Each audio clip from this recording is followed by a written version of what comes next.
Content warning. This episode contains discussion of murder, drugs, and violence. Gunfire rang out near the darkened graveyard. Those who lived near the dead awoke to the shots. It was early in the morning of April 30th, 1980.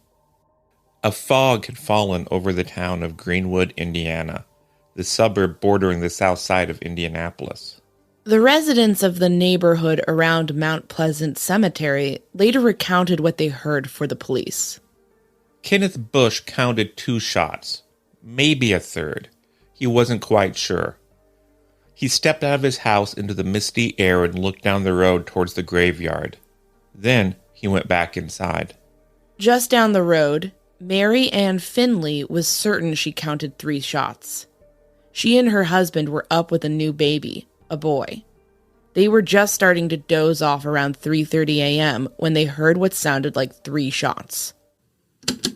The first one came, then there was a very slight pause, and followed by 2 consecutive shots being very sharp with a ring at the end, like 2 boards clapping together. It sounded to the young parents like the sounds came from the northeast of their backyard. They flipped on their floodlights, but saw no one. A few houses down, Joanne Souder was tending to her sick 3-year-old son. As she poured a spoonful of cough medicine, she heard 3 shots, with a pause separating the first one with the 2 follow-ups. She saw nothing outside her window. Several blocks away, C.O. McCormick and his wife had stayed up late with a bottle of wine. They woke up to the sound of the gunshots and the resulting cacophony of barking dogs. Hours later, the residents of Greenwood rose. Those who worked drove off to clock in. Those with children awoke to tend to their sons and daughters. The McCormicks embarked on a trip to Florida. Only Clifton Meadows awoke to a gruesome discovery in his driveway. He found the body of a man lying there, very obviously dead. He phoned the Myers Ambulance Service and the Johnson County Sheriff's Department. The Myers ambulance came in first. They loaded the body onto a stretcher. Officers arrived and checked the corpse for signs of life, finding none. The coroner and the sheriff came. So did a detective named Bill Bradley. Meadows spoke with the officers. He assumed the dead man had been some random passerby who'd fallen victim to a hit and run. Meadows was wrong, though. The man wasn't a random passerby. His name was Steven Presley. He'd been abducted, driven for miles, murdered, and then dumped on the edge of the graveyard. His case remains technically unsolved, but detectives soon got a pretty good idea of who killed him, because his killers would soon strike again.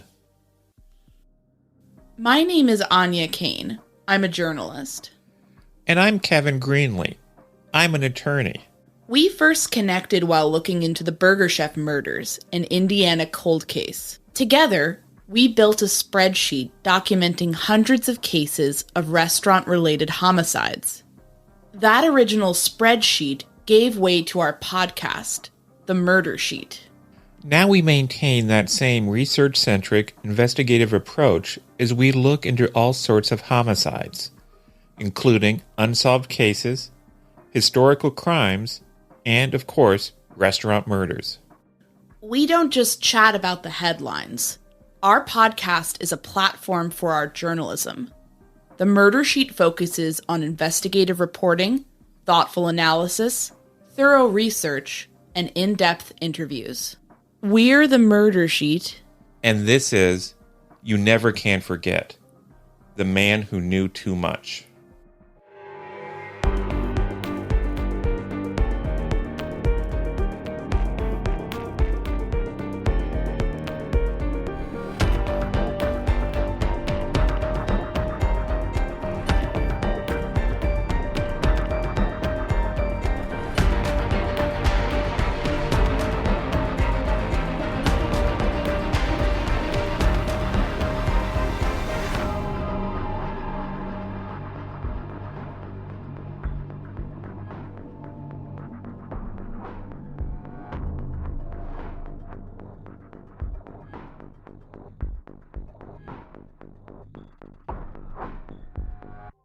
Over the summer, we obtained the massive investigative file the Johnson County Sheriff's Office maintained on the Steven Presley murder. These files have never been released before and reveal much new information. Before we get into it, we wanted to take a moment to thank Chris Davis for sharing his research in this area, and also for discussing with us his thoughts on the content of the file itself. We interviewed him in our previous episode, You Never Can Forget, the Crabtree connection. At this point, we are sure you're wondering why we are discussing the Presley homicide in the middle of a miniseries on the Burger Chef murders. The fact is there might possibly be a connection between those crimes. And that hypothesis does not come from any modern-day armchair detective. It was raised by a member of law enforcement.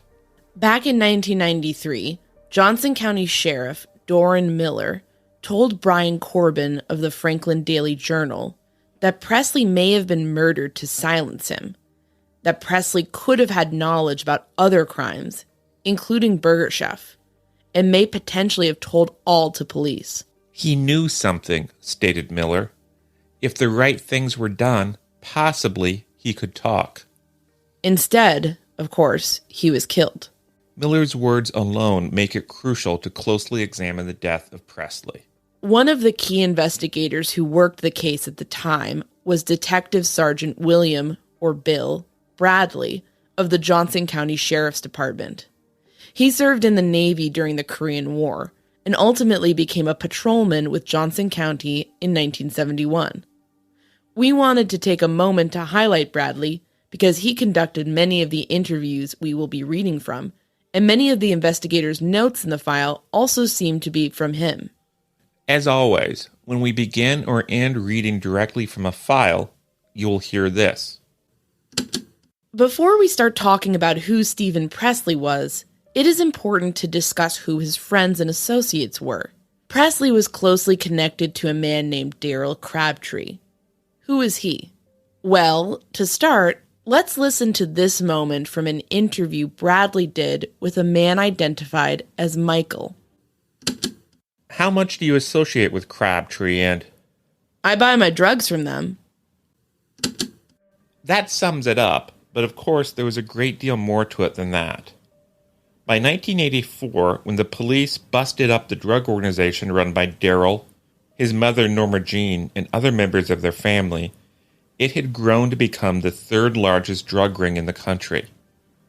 The Indianapolis Star reported that between 1982 and February 1984, an incredible 90% of the illegal narcotics sold in Indianapolis were routed through the pharmacy that the family used as its drug source. But Darryl Crabtree had a reputation that went beyond his lengthy rap sheet for various battery and drug-related offenses. Crabtree looks out from his mugshot with a smug stare. He's sporting long dark hair parted down the middle and a mustache. But despite his hippie appearance, Crabtree was not a peaceful man. He was prone to commit sudden acts of serious violence. And in the early part of 1980, he was also a worried man. Here's some of Bradley's notes. Crabtree is supposed to be crazy. He thinks charges are catching up. Not going to go to prison. Will shoot witness informant. As we mentioned, the Crabtrees got most of their drugs through pharmacies. Around this time, a man named Dr. Carl Heinlein was often suspected of supplying prescriptions for a variety of drugs to anyone who came in and paid him. One key witness in the Burger Chef case once told us that Dr. Heinlein's parking lot was packed on Friday afternoons, as people were desperate to get their drugs for the weekend. We will hear Dr. Heinlein's name come up in these files, but we want to note a couple of things.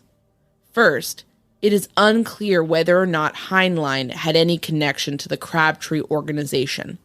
Secondly, when Dr. Heinlein was ultimately charged with these crimes, the jury was not able to reach a verdict, and he went free. With that in mind, let's hear a bit about how Dr. Heinlein's operation allegedly worked. The speaker is a woman named Lisa, who is speaking with a police investigator. Are you on anything right now? No, When's the last time you took anything? The last time I took anything? 2 nights ago. I went to Dr. Heinlein, I got my prescription, and I told him that I wasn't going to take it anymore. I'm down to 130. I start at 170. I'm down to 130. I think that's good enough. Quaaludes or Disoxin? Disoxin.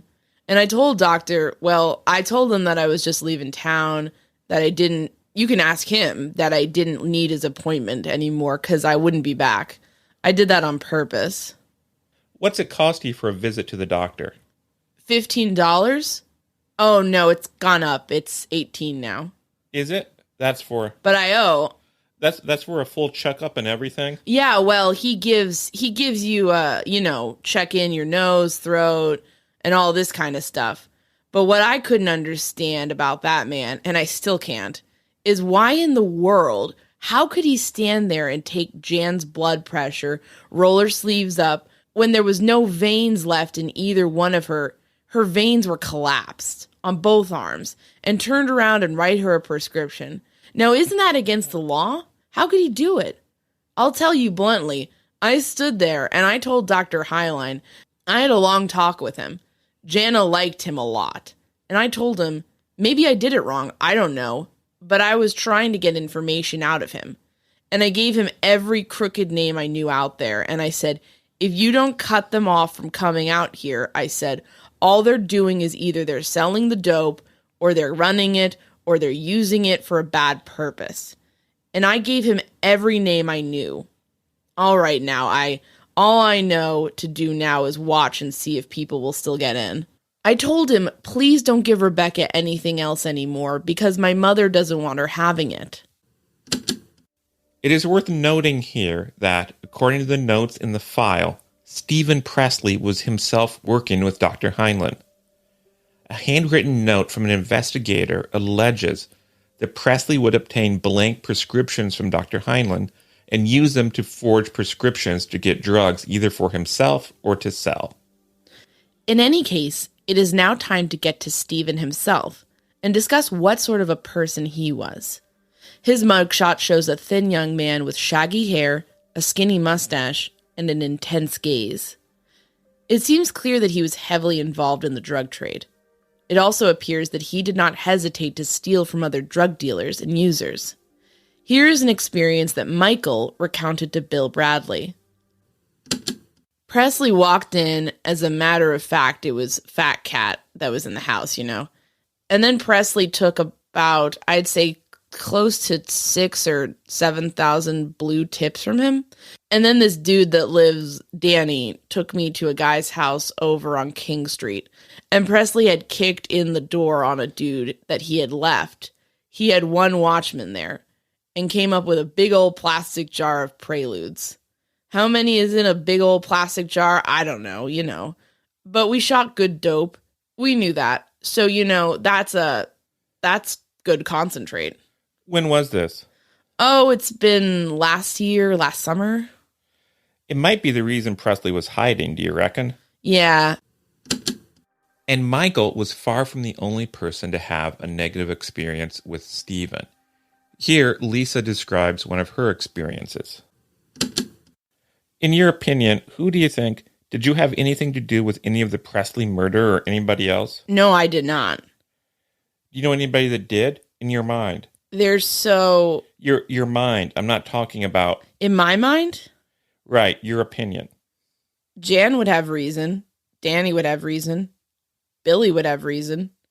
Jerry out and out, quote, said he was going to have him taken care of. Okay. Christmas Day. Would this be over a drug? Rip-offs? Uh-huh. Mm-hmm. Was it? Christmas Day.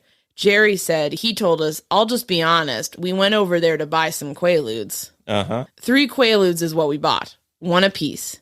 And Steve Presley walked in, and I just like to have a heart attack, because I've only had one dealing, ever really bad dealing to do with him.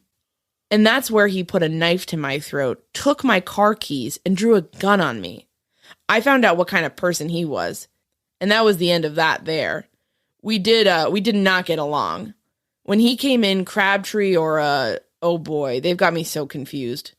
Jerry went ahead and sold him what he wanted.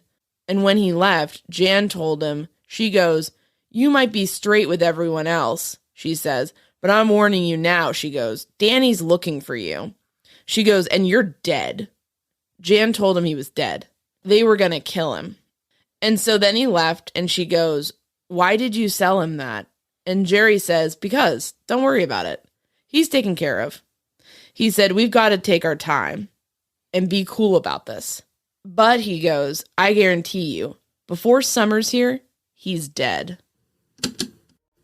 Despite the risks he was taking, Presley's criminal record at that time was not terribly extensive. There was a charge of shooting with felonious intent and a charge of possession of stolen property, but beyond that, most of the charges were alcohol-related. Now, this statement is likely self-evident for most of our audience, but we think it bears noting.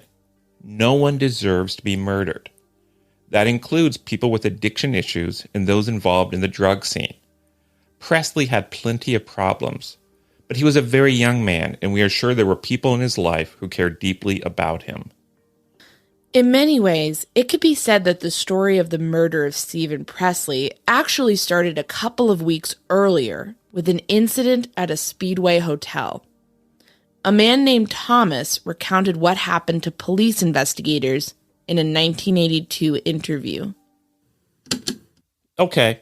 Did you know Steven Presley personally? Yeah, I met him several times. Okay. Was his main business dealing in drugs? Yes. Okay. And well, just tell me a little bit about him and how you became familiar with him.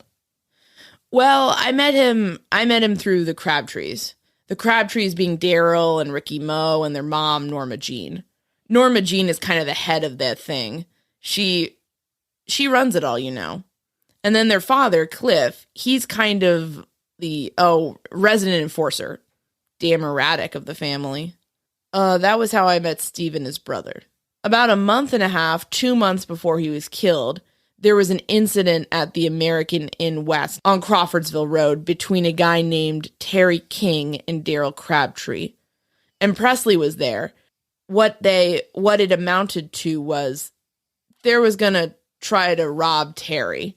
I guess a struggle ensued and Terry wasn't going to give up whatever they wanted. And Daryl cut Terry on the chest. And then they left. I think the police was called there. I'm not sure. I don't know. Terry always swore that he was going to get even with Daryl for some other things happened in the meantime. They arrested, Speedway police questioned Terry about some burglaries or some stuff like that. And they somehow, or rather the police had got around to talking to Steve Presley about some burglaries, some drug dealings, and I think a murder that the Crabtrees might have been involved in. I don't know about it. I just know what I've heard. Okay? And the idea was formed among the Crabtree family. This Steve was getting shaky and about what he would roll over on them all. They knew he knew too much about the thing with Terry, and they knew he knew too much about a lot of other things. Plus, he had kind of a falling out with Daryl and threatened to go to Terry over it and divulge some kind of secrets. And how do you know this? Daryl told me. Daryl Crabtree told me this. High, bragging about it one night. Now, it is worth noting that the way Thomas describes what happened at the American Inn is quite different from how it was reported in the press at the time. According to those reports, the incident happened only a couple of weeks before the death of Steven Presley, and Terry King was shot, not cut with a knife. Also, according to the press, the incident happened at the Classic Motor Lodge and not at the American Inn. We are not sure what to make of these discrepancies, but we wanted to point them out. In any case, what is clear is that in the aftermath of what happened to Terry King, very bad things started happening to people who had information either about it or Presley. For instance, there's the fate of Crabtree associate Otis Powell. On May 16, 1980, Demaray Smith was driving in Indianapolis with his 9-year-old son, Ernest. They were heading south, rounding an I-65 exit ramp near the Ohio Street exit. It was late, about 10:50 p.m. Looking up at the elevated highway, father and son saw a man appear against the dark sky. He slid over the railing, catching the edge of the guardrail with one hand. He hung there for a moment, and then slipped. The man plummeted 35 feet onto the Washington Street sidewalk below. He landed face down, mortally injured. He was rushed to Methodist Hospital, but died 20 minutes after midnight. Police identified the dead man as 25-year-old Otis Powell, a known Crabtree associate. He had last been seen at the Pacer's Den Tavern in Indianapolis, about a block or so away from where he died. Detective John Layton told the Indianapolis Star that the death was an accident and that alcohol had not been involved. Later, that version of the story came into question. By June 13th, 1980, the Indianapolis Star connected Powell's fall off I-65 to the death of Presley. And then there's Jana Price, another known associate of Crabtree. Her mugshot shows a smiling young woman with long hair and a slightly absent smile. She was found dead, burned to death in her trailer on May 4th, 1980. The fires that consumed her trailer were intentionally set. She was 25 when she died, and a mother. In an interview, Michael told Detective Bill Bradley that Crabtree was at Jana's trailer with a friend shortly before the fatal blaze. What did they say about Jana and her trailer? Did they say anything about that? No, this is what I hear, is that they, Presley and Angel, not Presley, but Daryl Crabtree and Angel, were there shooting dope over there with Jan, you see? And then they left, and then a couple hours later or so, Jan Price's trailer comes up on fire, and she's dead. Lisa shared her own memories of Jana's last days with a police investigator. All day Friday, and a little bit of Saturday, I was with her. Mm-hmm. And Saturday, she come down to my trailer. I lived there then. And she warned me and my sister, whatever. She said, stay clear away from my trailer or whatever you do for your own good. And that was the night. She knew. Friday night, she come out here the night before she died. She told my sister that goodbye. She knew she was going. Lisa believed that Jana's life was in jeopardy because of what Jana knew about the death of Steven Presley. Okay, the Friday before Jan's death, what did she in fact tell you about the Presley situation? Well, not a whole lot about it, really. I mean, the main thing she was concerned about that day was she... Was she there when it happened? I don't know. I think she... What did she tell you? I think she witnessed it. I really do. Do you? Yeah. Lisa shared another crucial detail. Teresa, told us the other night that the night that Jan was burned to death, that he came home with black soot all over his shoes. Daryl did? Yes, black soot. So he had to have been in somewhere where there's soot, fire. I told Beasley what I think. I think Jan never locked her doors, never. All right? The front door was locked, and Detective Beasley said he wouldn't be back in town till Tuesday. And I've just been dying ever since because I had Randy come down and help me look because I thought somebody was out in those bushes in that creek line in the clear watching me. In fact, Lisa feared that her own life was in danger. Ever since Jan is dead, I've had nothing but threats. So I've had it. Lisa, do you know any reason why you would be getting threats? Because they think that I know who killed Jana. And sure, I suspect. I've got plenty of suspicion, but I don't have no concrete evidence. I'm trying to get that, though, and I know it's dangerous doing it. And I told, I'm willing to even put myself in a position to set him up. This is how bad I want to prove it. And tonight has really got me convinced that Daryl Crabtree, I can't help it. I think he did it. Lisa shared the chilling details of one particular threat. Crabtree's little girlfriend told me at the gas station tonight. She said, Lisa, Daryl's not going to rape you, but he is going to kill you. Who told you this tonight? His little girlfriend, because my little girl just like to had a heart attack. Daryl Crabtree's girlfriend said that he was going to kill you? Yeah, I pulled up in the gas station. She came over there, and I rolled the window down this much, And she goes, Lisa, she goes, where are you living? I go, none of your business. And she goes, well, what are you going to do? I go, I'm leaving town. She goes, well, don't you want to know who killed your sister? I go, well, sure, I want to know. I said, but I don't know, and I don't know nothing. She goes, well, that's good. And she goes, well, what do you think about Daryl? She goes, I want to know something. Did somebody try to run you guys off the road the other night? And my eyes went that big. I go, how did you know about that? And she goes, what? Because it was Daryl that tried to run you off the road. She goes, what kind of vehicle was it? I go, how did you know about it? She goes, what kind of vehicle was it? And I said, well, Marcy, I said, I was told he was going to rape me and then shoot me. She goes, well, Lisa, he's not going to rape you, she goes, but he is going to kill you. Because he thinks that Janet told you about everything that is going on. And that way you know about some of the deaths and things. Right. They think that I know more than I actually do know, because I was with her day and night. The death of Janet Price made Lisa resolve to try to be a better person. There's crooked ways of making money. You can sell dope, or you can steal, or do things, but I'm just, if I can't make it honestly, I don't want it. Mm-hmm. You can to tens of millions of doctors if you want. You can do that. You can sell pills. You can deal in pot. You can rip people off and raise hell. But who wants to live like that? That's the way Jan made her living, and look at her now. She's dead. What good did it do her? I don't know how it could do anybody any good. She's paid for all of us. All I know is God. My grandma said it's going to take a tragedy to teach us all. And I used to be a very religious person. Now, I'm not going to be a hypocrite. I said, when I'm ready to go back to church, I'll go. I said, but if I went right now, I'd be being a hypocrite. And I'm not going to do that. Mm-hmm.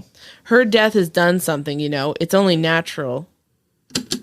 With all the threats going around, it won't surprise you too much to learn that someone whose words we've read to you this week would indeed die under mysterious circumstances about 7 months after the death of Steven Presley. We will share that story with you next week. We'll also share more details about Presley's homicide and give you our opinion about whether or not there is a connection between what happened to him and the Burger Chef murders. Thanks so much for listening to the Murder Sheet. If you have a tip concerning one of the cases we cover, please email us at murdersheet@gmail.com.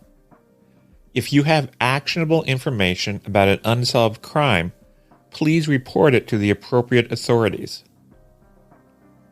If you're interested in joining our Patreon, that's available at www.patreon.com/murdersheet. If you want to tip us a bit of money for records requests, you can do so at www.buymeacoffee.com/murdersheet. We very much appreciate any support. Special thanks to Kevin Tyler Greenlee, who composed the music for the Murder Sheet, and who you can find on the web at kevintg.com. If you're looking to talk with other listeners about a case we've covered, you can join the Murder Sheet discussion group on Facebook. We mostly focus our time on research and reporting, so we're not on social media much. We do try to check our email account, but we ask for patience as we often receive a lot of messages. Thanks again for listening.